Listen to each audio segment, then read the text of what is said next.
Hey everyone, I'm Robert Sosa II, and this is Thursday, October 25th. Weather-wise out there, I hope everyone's enjoying it. It's a little cold, but it's a pretty sunny day out. Not bad, not bad. Coming close, in another week or so, Halloween's coming. So weather-wise, not so bad. I hope everyone else is having a good day. Otherwise, all right, I'm gonna get into it. Today, I'm gonna talk about the New York Giants. The New York Giants, they are not. It's not going well for them whatsoever at all. They're doing the best that they can, but it's just not working out this season. And unfortunately, that is not good for New York Giants fans. And so the Giants, it seems like whether it was management, whether it's the ownership, or the head coach, I'm sure, or all three of them probably came to this decision. It looks like they might either rebuilding or retooling, and looking forward to next season. And this season is gone. So they already done that by sending Eli Apple to the Saints and got a couple of picks for him, and then sending Snack Harrison to the Detroit Lions. Those are two. Not, I mean, Eli Apple is an interesting case just because when he was here last season, he was drafted in the 10th pick in the first round, and he showed why he was picked that way. He was a very good cornerback, but there was a lot of issues last season that kind of derailed the season, self-inflicted, uh, obviously, but things didn't look bright for him for this season. Especially with new management coming in, everyone thought that there's a strong possibility that he wasn't going to be here this season. He was probably going to get traded because it was best for both teams. When you had a very good safety, Landon Collins, speak out against him last season, saying that he's a cancer in the room and things like that. How are you going to work on it? Would it be beneficial for him to stay? But they made the decision to keep him. And so coming into this season, you were like, all right, what are you going to get out of him? How is he going to react? Is he going to be better? Is he going to improve? Or is he just going to continue the way he was going? Honestly, this season, he was better. He improved. He looked a little better defensively.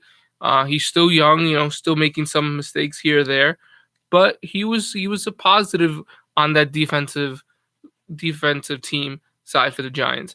So, but unfortunately, I guess it's with rebuilding, and he was one of the people that they figured that should go. So he went to the Saints, and I think that's probably a good thing, because if the Giants are going to rebuild, you need to get draft picks back. They're not getting great draft picks, but listen, that's a pick is a pick, and who knows who you can get. As long as you have a good GM who can and scouts that will make these decisions, I think it's a positive thing. Uh, Eli Apple, I'm sure he's going to do better with the Saints, and who knows, just going to a different team, not being in that same environment, in some aspects off the field, in some ways, New York, just the city, New York, and the team and the spectacle of what New York being a New York Giant means. Some of that stuff was a hard time for him. And so who knows, maybe transitioning to a different team in a different state, you know, will give him a clean slate and he could work toward being a better player, and we'll see what happens. So I'm sure Sean Payton's happy. He gets someone young, someone he can work with, someone who's in their second year, who has experience and, at being a cornerback. So we'll see what happens with that. That was one, looks like phase part one to this whole rebuilding, this possible rebuilding. We don't know yet because they haven't specifically said that they're rebuilding. It just from appearance wise, it seems that's the way they're going. So, and then another trade that happened is Snack Harrison went to the Detroit Lions. He came here in 2016. He got a multi-year deal to stay with the Giants, and it seemed like it was going that way. This season he's done pretty well, but I guess this is another decision that they made, that he's gonna go. They got a pick out of it, which I'm sure it's not a great pick, but we'll see what happens. You never know. He was a good player for the Giants. He was a good run stopper. He's a big guy. He was good. He was in New York, not just with the Giants, but with the Jets. He was a player with the Jets, and he wanted to stay here. So when his contract was up with the Jets, the Giants came and said, "Hey, let's talk." And they talked, and they signed into a contract. And so he's been in New York his whole NFL life, and now he's moving on to Detroit. So it seems like the Giants, they're going into rebuild mode. And for the Lions, honestly, they're going to get someone that's good. They're going to their defense line is going to get even better because not just they have Harrison um, when their other key defender comes back from injury, they're going to be even better. So we'll have to see how the two Giants players, how much of an impact do they make for their other teams. But in New York, for the Giants, I think it's rebuilding time. They're going to bring in guys either off the practice squad or second year players, obviously, who, you know, second year players who are the backups, and bring them in. And they're going to say, listen, this season, unfortunately, it looks like a loss, but we want to get all we can out of it experience wise. We want you to guys get experience on the field. We want to see what you can do. We're going to evaluate you.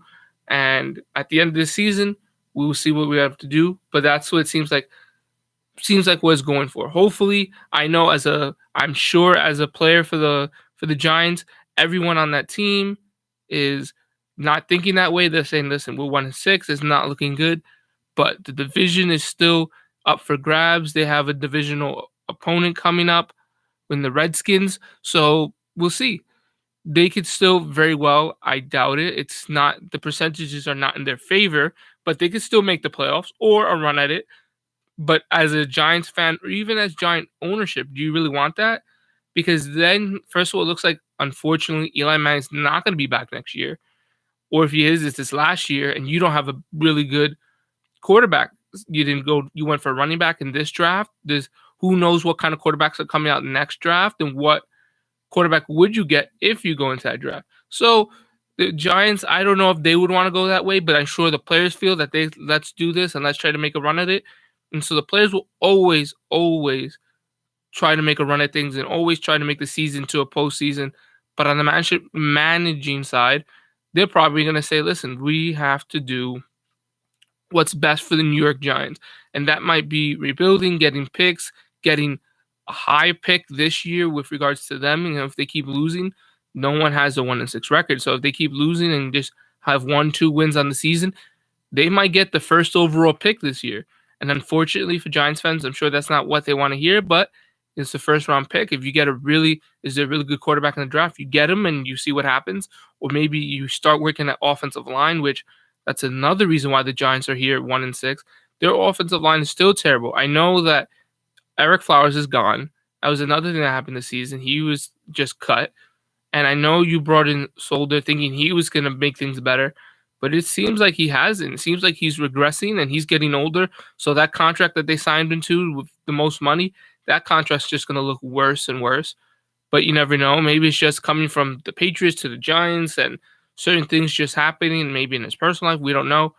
Just things that just happen that make this season seem like it is, but he could bounce back. But, for the Giants, this is unfortunate, but they're going to look forward to the Redskins, and we'll see what happens with the Redskins. I think the Giants still have a shot to win, but do you really want to start doing that? We'll see. But the players will. I think they have a shot to win. The Redskins are not world beaters. They're not impossible to beat, but they have a good quarterback in Alex Smith. Someone who can manage the game, knows what to do, is not going to make mistakes. He's just not going to make the throws that might put them over the top. So we'll see what happens. You have Eli Manning, and I'm sure he doesn't want to have it end this way. So he's going to do what he's got to do to get wins. Odell Beckham Jr. is going to do what he always does, get catches, try to extend plays, get touchdowns. So we'll see how the Giants fare next game against the Redskins. And if they lose, that's it. I mean, I'm sure mathematically they're not going to be eliminated, but for all intents and purposes, they are going to be eliminated because it's hard to come back like that. So that's the Giants side of things. We'll see. Now going to the New York Jets. The New York Jets season is, I wouldn't say the 100% opposite of the Giants, but they're definitely in a different direction. They're going right now as just getting experience for the quarterback, Darnold, having all these players on the, whether it's rookies or just players, get better, evaluate, see what's going to happen, and improve for next season. But the Jets are in a unique position. The Jets could at least make a run at the playoffs. Not that they will make the playoffs for sure, but they can make a run at it. And even though they have a tough opponent coming up, and they lost last week to the Vikings, and they have a tough opponent this week in the Bears, that's going to be tough. But I think the Jets can make a run at it. It's not going to be easy. It's going to be hard. but they could. If the Bears, if they beat the Bears, you don't know. Although I would say it's a tough matchup. The quarterback they have has experience. He knows what he's doing. Obviously, the Bears' defense is really, really hard. And, Khalil Mack has just shown John Gruden that he shouldn't have let him go or traded him to a different team. And that's a whole nother mess over there and another team. But the Jets have a chance at this. They have a chance to make the season, something better than just, oh, let's go out there and just everyone go out there and make the best of this and we'll see what happens. They could maybe make a run, go more than just 8-8 or 6 and, just have 6 wins or 8 wins, but really make a run at this and have a solid chance at least attempting the playoff run. Give the fans something more. You're going to see more with Darnold. One of the things I would say the Jets lucked out on with Darnold is that he's a really good quarterback. He obviously is a rookie. He's going to make mistakes. But the mistakes he's making aren't mistakes where you're like, this is worrisome. Like he can't even throw the ball, to a wide receiver and into his hands or things like that. They're just mistakes where, things that rookies make. And he really seems like he knows what he's doing as a quarterback. And he has solid fundamentals, which is important to have. So really, they just got to improve on him learning maybe more of the playbook, learning how things work in different plays from just gaining experience. But one of the things the Jets have to do, I know they're very injured, but going into whether it's, trade deadline or seeing free agency, they got to bring in some more wide receivers for him. Because as much as, he's a good quarterback, he needs wide receivers to catch the ball. And maybe he doesn't want to throw the ball to some of these wide receivers because he said, I don't know if they're going to catch it or they just might be too inexperienced for him. So we'll see what happens to the Jets. But the Jets are in a different situation than the Giants. If you're a Jets fan, you should be happy because everything is moving maybe not the direction you want necessarily and how fast, but it's definitely going in a positive direction. You have a quarterback that seems like he knows what he's doing, and barring any injuries, he's going to be a quarterback for the Jets for a very long time. Todd Bowles seems like, he's doing better with connecting to the players, whether it's, them finally starting to listen to him about penalties. They still make mistakes, and teams are always going to make mistakes, but they're just in a better position. You have a quarterback, which just helps so much, relieve some of the pressure of like, well, what do we have to get? We got to get like secondary player pieces, wide receiver, maybe a tight end, maybe improve the offensive line a little bit, or even on the defense. One thing the Jets had to worry about last season that they got to get more of this season with the defense is sacks. Pressures is great, blocks are great. Those are important because that shows that you're working. But ultimately, a sack is the best thing. Get a sack, the quarterback gets knocked down, he gets pushed back further. They got to throw the ball from a further distance. So that's something the Jets have to work on defensively. Offensively, you just got to get better. You got to get your players healthier, and you got to maybe get another wide receiver to give the quarterback a more viable option. So we'll see. The Jets, they have an uphill battle against the Bears. The Giants, they're going to have a shot really to win this game against the Redskins, and we'll see how their season progresses or how either team season progresses. When I come back, I'll be talking about the MLB World Series that's going on.